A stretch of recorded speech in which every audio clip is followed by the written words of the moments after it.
My name is Grace Mitchell, and for most of my life, I was the family afterthought, the one who was always there, but never really invited. If you've ever sat through the ache of being treated like an outsider in your own family, then this story is for you. And before we begin, if you've ever turned pain into power, hit subscribe. This one's for every quiet soul who learned to clap for others while standing outside the room. The forgotten invitations. My earliest memories of being invisible came dressed as politeness.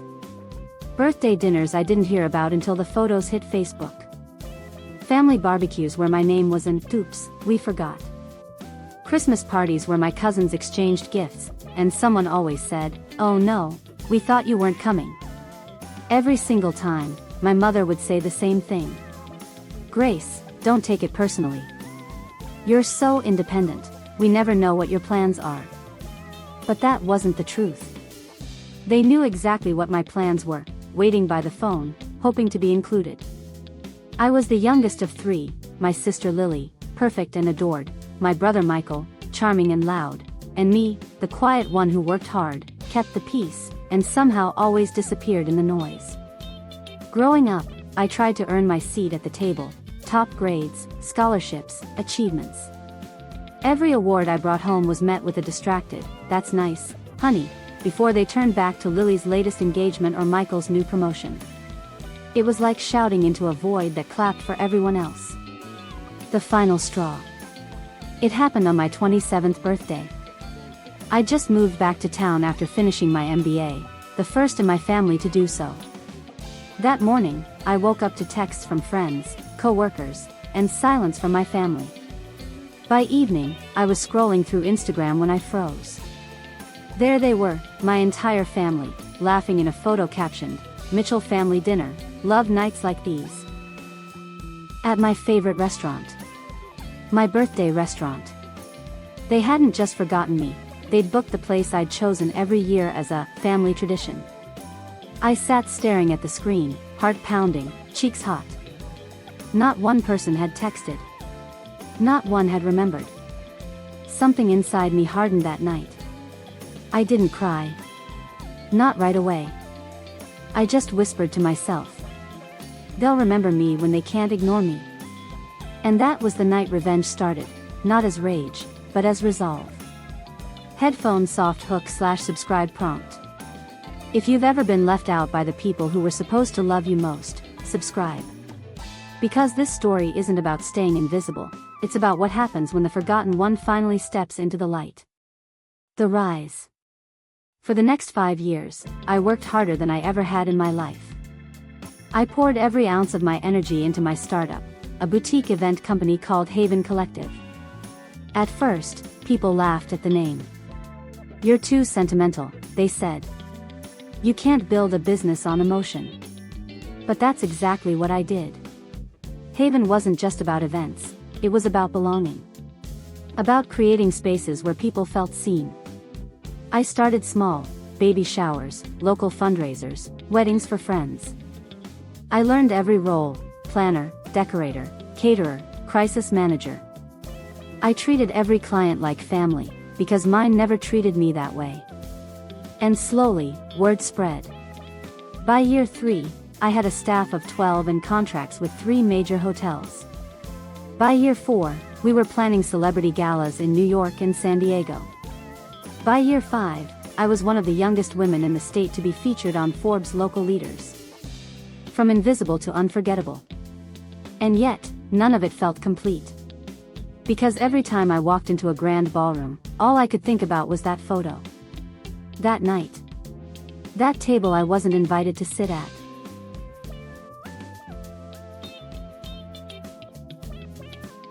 The call that changed everything. Then one day, my assistant handed me a call. "Grace, there's someone asking for a booking at the Garden View estate. They said it's a private family event." The name made my chest tighten. Garden View Estate, a gorgeous historic venue outside town.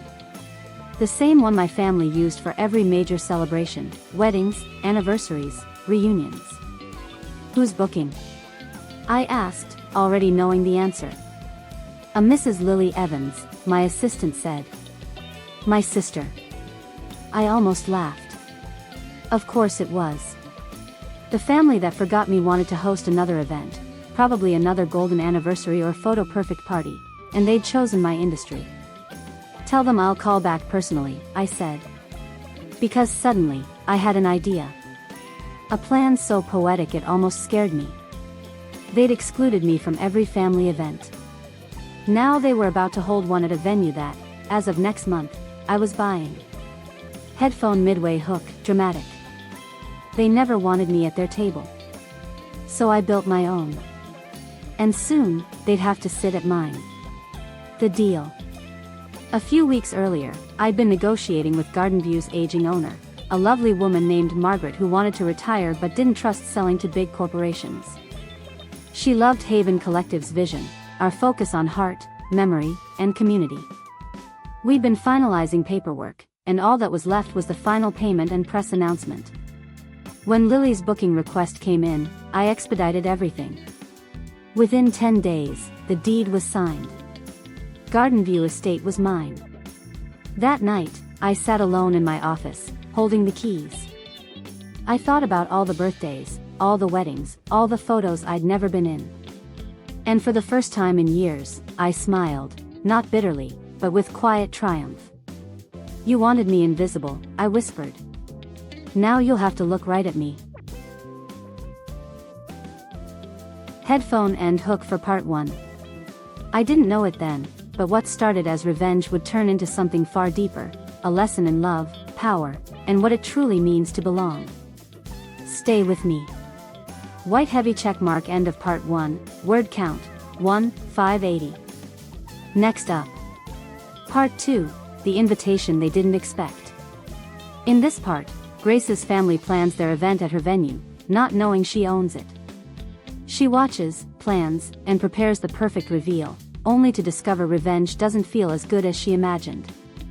Would you like me to continue with part 2 now? You said. Yes. ChatGPT said. Perfect red heart. Here's part 2, the invitation they didn't expect.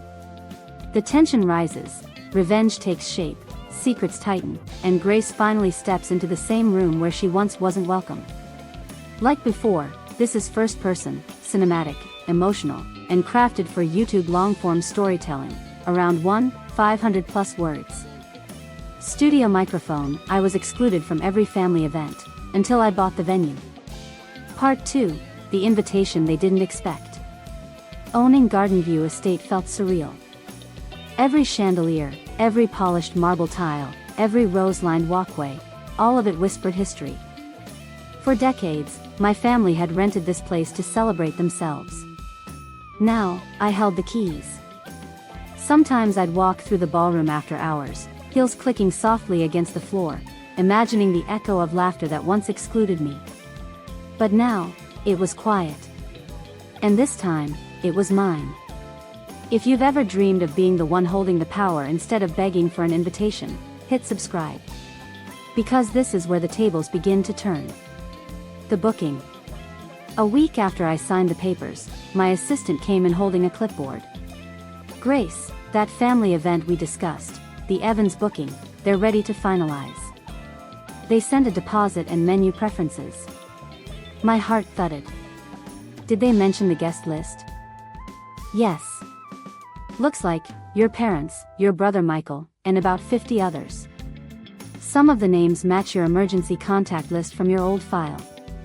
Perfect, I said softly. I stared at the contract. Family reunion, Mitchell and Evans families. They had no idea whose name was on the deed. And I wasn't about to tell them, not yet. The plan. I wanted to see how it felt, to be on the inside for once, to walk among them without begging for space. So I decided I wouldn't tell them who owned Garden View until the night of the event. For the first few weeks, I handled things professionally through my manager, Olivia. All correspondence went through her, event layouts, catering notes, invoices. Lily approved everything with that same tone I remembered from childhood, efficient, self-assured, slightly superior. Everything must be perfect, she wrote in one email. The Mitchell name represents class and tradition. I smirked when I read it.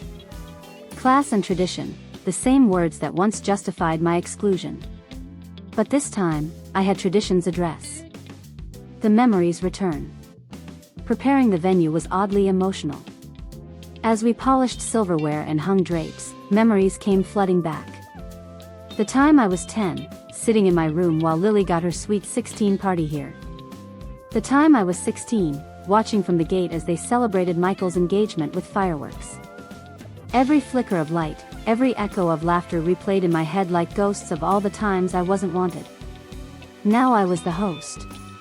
And that realization, that poetic, cinematic reversal, lit something inside me. It wasn't joy exactly. It was satisfaction. Revenge, I thought, can look elegant when it's quiet. The night arrives. On the night of the event, Garden View looked breathtaking. White roses lined the staircases. The chandeliers glowed like captured starlight. Staff in crisp uniforms moved like clockwork, my staff. As the first cars arrived, I stood hidden near the terrace, watching. I saw my mother step out first, elegant as ever, clutching her pearls like they were a shield. My father followed, his confident stride the same one that used to intimidate me into silence. Then came Lily, radiant in a designer dress, her husband at her side. And finally, Michael, laughing too loudly, drink already in hand. I stayed out of sight. I wanted to see them without being seen, like old times, but different. The family that forgot. Inside the ballroom, guests gathered around the long table. I could hear snippets of conversation as I walked the perimeter with a clipboard, pretending to inspect the setup. Garden View really outdid themselves this year, my mother said. This place just has a certain magic, doesn't it? You know, I heard the venue got new management, Michael added. Probably why it looks so polished. About time, it was getting outdated. Well, whoever runs it now clearly knows what they're doing, Lily said proudly. They've been so accommodating. I almost laughed out loud. If only they knew who'd personally approved every menu, every floral arrangement, every champagne glass on that table. The invisible daughter had planned every detail of their perfect evening. Headphones soft hook midway. They never saw me standing there, in the same room they'd once kept me out of. And maybe that's why revenge feels so quiet, because sometimes, silence is the loudest statement of all. The reveal. Halfway through dinner, I gave the signal to my manager. She tapped her glass and said, "Ladies and gentlemen, may I have your attention?" Before dessert, the new owner of Garden View Estate wanted to personally thank you for being part of tonight's first major event under new management. Heads turned. I stepped out from the side hallway, heels echoing across the marble floor. A hush fell over the room. My mother's smile froze. My father's face drained of color. Lily blinked, not comprehending. Michael choked on his drink. "Good evening," I said, voice steady. "I'm Grace Mitchell, owner of Haven Collective and, as of last month, the new proprietor of Garden View Estate." The silence was thick enough to slice with a dessert fork. "It's funny," I continued, scanning the room, "how life brings us full circle. I used to dream about being invited to one of these events. Turns out, all I had to do was buy the place." A few guests let out nervous laughs. My sister's husband looked like he wanted to disappear. My mother's lips parted.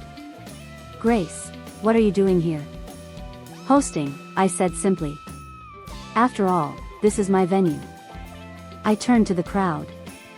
"Please, enjoy dessert on the house. Families first." Then I walked away. The aftermath. The rest of the night unfolded in stunned whispers. Guests congratulated me awkwardly, unsure whose side to stand on. My parents avoided eye contact. My brother drank more. And Lily, my perfect, polished sister, followed me out onto the terrace. "Grace," she hissed, her tone half disbelief, half anger. "What was that? Some kind of performance?" "No," I said. "A reality check. You embarrassed them." "They embarrassed me for 27 years," I shot back. This was mild. She stared at me, speechless. For once, the confident one had no words. The power and the pain. After everyone left, I walked through the empty ballroom. The tables were littered with half-finished drinks and forgotten napkins. But it wasn't the victory I'd imagined. I thought revenge would feel satisfying, that seeing their faces would erase the years of exclusion. Instead, it felt hollow. Like I'd just mirrored the same kind of cruelty I'd spent a lifetime escaping. Still, I wasn't ready to forgive. Not yet. But for the first time, I didn't feel small. I'd taken control of the very space where I once disappeared. And even if it didn't fix the past, it rewrote how it ended. Headphone end hook for part 2. I thought owning the venue would fix everything, that success could finally silence the ache of being unwanted. But life has a way of showing you that real closure doesn't come from revenge, it comes from what you do next. White heavy checkmark end of part 2, word count, 1/620. Next up. Part 3, when success isn't enough. Grace's family tries to reach out, for the wrong reasons. The press discovers the story, and she must decide whether to keep proving a point or start healing the wound that never really left. Would you like me to continue with part 3 now? You said. Yes. ChatGPT said. Perfect, red heart. Here's part 3, when success isn't enough. This is the emotional heart of the story, where Grace begins realizing that revenge can't heal what neglect once broke. Still written in cinematic first person, perfect for YouTube long form, 600 plus words, with subtle hooks and emotional rhythm. Studio microphone, I was excluded from every family event, until I bought the venue. Part 3, when success isn't enough. The night after the event, I couldn't sleep. I kept replaying the look on my mother's face, that mix of shock, guilt, and disbelief. For years, I'd imagined seeing that expression and feeling triumphant. But lying in bed at 3 a.m., staring at the city lights, I didn't feel triumphant. I felt tired. The kind of tired that seeps into your bones after carrying something too heavy for too long. I had the success, the money, the recognition. But none of it filled the quiet ache that came from being forgotten in the first place. If you've ever reached your dream and still felt a hollow echo inside, subscribe. Because this part isn't about revenge anymore. It's about what happens when winning doesn't heal the wound. The public reaction. The story went viral faster than I could control. Someone at the event had filmed my reveal, the quiet daughter announcing her ownership of the family's favorite venue, and uploaded it to TikTok. Within days, it had 2 million views. Comments poured in like a tidal wave. This is the definition of poetic justice. She's a legend, I felt that deep. Family who forgets you will always regret it when you succeed. The internet crowned me a hero, the comeback queen. But behind the viral applause, I felt uneasy. Because strangers were celebrating a victory that didn't feel like mine. It felt like a performance. The apology calls. 3 days later, the calls began. My mother first. I didn't answer. Then my father, leaving a voicemail that started firm and ended with something almost like remorse. Grace, your mother's embarrassed. We didn't know. You've done well for yourself. Let's talk. Lily texted next. That was dramatic. But maybe it's time we all sit down like adults. And finally, Michael, slurring through a voicemail that said, guess we can't ignore you anymore, huh? Every message was like salt and sugar mixed together, a little sweetness wrapped around old wounds. Part of me wanted to delete them all.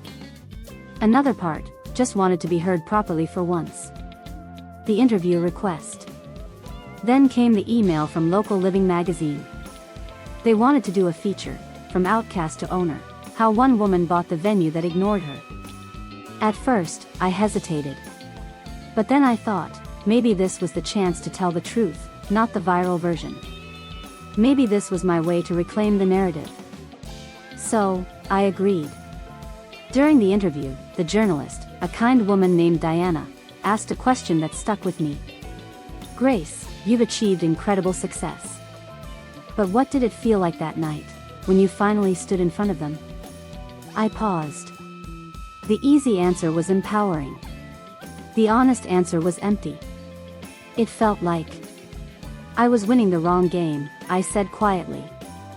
I wanted them to notice me. But I realized, too late, that what I really wanted was love, not recognition. Diana looked at me for a long time, then said, "That's the difference between revenge and peace. One proves a point, the other ends the argument." Her words stuck to my ribs like truth always does when you don't want to hear it. Headphone midway hook. The world saw a headline about power. But what they didn't see was a daughter still searching for a reason to forgive. The unexpected visit. A week after the article came out, my assistant buzzed me. "Grace, there's a woman here asking to see you. Says she's your mother." I froze. For a second, I considered saying I wasn't in. But something, maybe curiosity, maybe exhaustion, made me say, "Send her in." When Mom walked in, she looked smaller than I remembered. Her hair, once meticulously styled, was pulled back simply. Her eyes were softer, less guarded. She stood awkwardly, clutching her purse. "I wasn't sure you'd see me," she said. "Neither was I replied. She gave a shaky laugh. "You've done extraordinary things, Grace. We all saw the article." "So I heard," I said flatly. She hesitated. "I suppose I owe you an apology." I waited. It came haltingly, clumsily, but it came. "We weren't kind to you. We took you for granted. I told myself you didn't need us, because it was easier than admitting we'd failed you." There it was, not perfect, but human. "I wanted to hurt you," I admitted quietly. "I wanted you to feel what I felt." She nodded. "And did it help?" I looked down at my hands.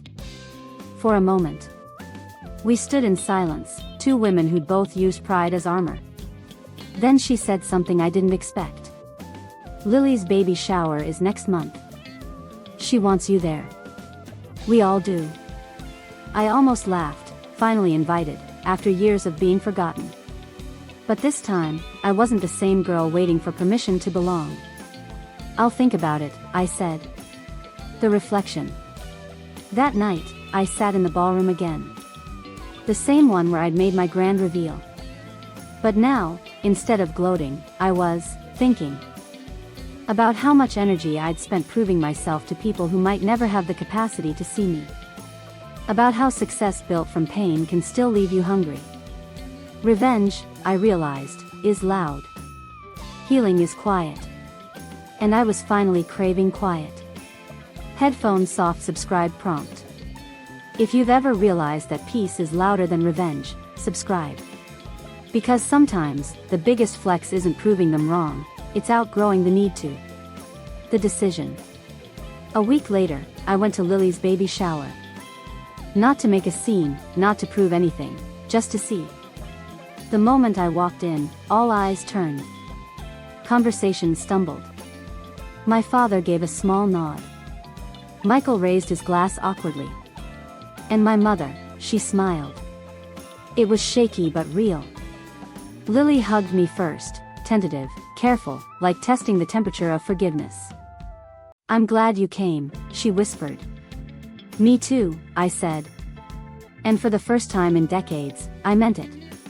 It wasn't a perfect event. Old habits showed, small slights, half-meant comments. But for once, I didn't absorb them. Because I finally understood, belonging isn't about being invited. It's about showing up for yourself. The moment of grace. As the afternoon sun filtered through the windows, my mother approached again. She held a glass of lemonade and looked nervous. "I was wrong, Grace," she said softly. "For all those years. I thought loving the loudest ones was the same as loving the right way. But you've always been the one who kept us grounded, even when we didn't deserve it." I didn't say anything for a moment. Then I smiled, small, tired, but genuine. "You can't change what happened," I said, But you can start showing up now. She nodded, tears filling her eyes. And for the first time, I didn't feel like the forgotten one. I felt like the one who'd finally remembered herself. Headphone and hook for part 3. They'd spent years excluding me. But standing there, surrounded by laughter and the scent of lemon cake, I realized I was never outside the family. I was just outside their understanding. And maybe that was finally changing. White heavy checkmark, end of part 3, word count, 1,670. Next up. Part 4, the full circle. Grace's family faces hardship, and this time, she has the power to help, not for revenge, but for redemption. It's the emotional closure that transforms the story from triumph to peace. Would you like me to continue with part 4 now? You said. Yes. ChatGPT said. Perfect, red heart. Here's part 4, the full circle. This final chapter completes Grace's journey, from forgotten daughter to powerful woman, and finally, to peaceful redeemer. Cinematic, emotional, and written in first person, ready for long-form YouTube storytelling, about 1,800 words. Studio microphone, I was excluded from every family event, until I bought the venue. Part 4, the full circle. It's strange how forgiveness doesn't come with a big moment of thunder. No dramatic music, no applause. Sometimes, it just arrives quietly, like sunlight sneaking through the blinds on a morning you didn't expect to feel okay. That's how it started for me. Months after Lily's baby shower, the walls my family had built around me began to crumble, not with apologies shouted across tables, but with small gestures that said, "We see you now." A phone call on my birthday. A random text from my father, "Saw your billboard on Main Street. Proud of you, kid." Even my brother Michael stopped calling only when he wanted money, and instead started inviting me to his kids' school plays. It wasn't perfect. But for the first time, it felt human. Headphone soft hook / subscribe prompt. If you've ever waited years for the smallest act of recognition, hit subscribe. Because sometimes, love doesn't arrive as fireworks. It shows up quietly, and that's enough. The storm before the calm. About 8 months later, I got a call that changed everything again. This time, it wasn't for an event booking or another headline. It was Lily, crying. "Mom collapsed," she said between sobs. "She's in the hospital. They think it's her heart." Time stopped. For all the hurt and distance, she was still my mother. When I arrived at the hospital, the sterile smell of antiseptic hit me like a wall. She looked fragile, smaller than I remembered, tubes and monitors where her jewelry used to be. The doctor said it was stress-induced heart failure. Manageable if she rested, but serious if ignored. I sat by her bedside, watching the rise and fall of her chest. For years, I'd pictured what I'd say if I ever saw her vulnerable. But in that moment, all I felt was sadness. Not anger. Not triumph. Just sorrow for the years we'd lost playing roles instead of being real. The reckoning. When she finally opened her eyes, they landed on me, startled, then soft. "Grace," she whispered. "You came." "Of course," I said, brushing a strand of hair from her forehead. "After everything I did." "I didn't think you would." "Mom," I said quietly. "You're still my mother. That doesn't change." She blinked back tears. "I don't deserve that kind of forgiveness." "Maybe not," I said. "But that's what makes it forgiveness." We sat there for a long time without words. The kind of silence that feels like two people finally learning to breathe in the same room. Owning the venue, owning my peace. When she came home, she needed help, physical therapy, medication management, meal planning. Without hesitation, I arranged for a nurse. Not because I wanted to prove I was the better person, but because I didn't need to prove anything anymore. A few weeks later, she said something that stunned me. "I was talking to some friends," she began, her voice timid. "They mentioned wanting to host a community fundraiser at Gardenview. And I told them my daughter owns it." She smiled then, the kind of proud smile I'd waited my whole life to see. It hit me all at once, how far we'd both come. Once, my name wasn't even invited to her events. Now, it was the one she mentioned first. Headphone mid-story hook, warm and reflective. Sometimes, the most poetic revenge is no revenge at all, just becoming someone they can finally be proud of, without needing to rub it in. The event that changed everything. A few months later, my father called with an idea. "Grace, your mom's feeling better. We're thinking of doing a small family reunion, something simple, just to celebrate being together again." I laughed softly. "At Garden View?" He chuckled. "Only if you'll have us." And that's how, 1 year after the night I revealed myself as the owner, my family held their first real reunion, hosted by me, openly this time. The irony wasn't lost on anyone. But this time, there were no secrets, no tension, just genuine attempts to reconnect. Lily's baby gurgled on my lap. Michael kept refilling everyone's glasses, joking like old times. Even my parents, once so proud and cold, were soft around the edges. During dessert, my mother stood up and cleared her throat. "I need to say something," she began, voice trembling. For years, I excluded Grace from things she should have been part of.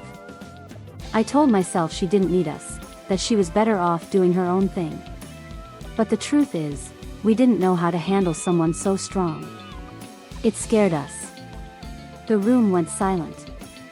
I looked at her, tears filling my eyes. "Mom," I whispered, "you don't have to apologize anymore."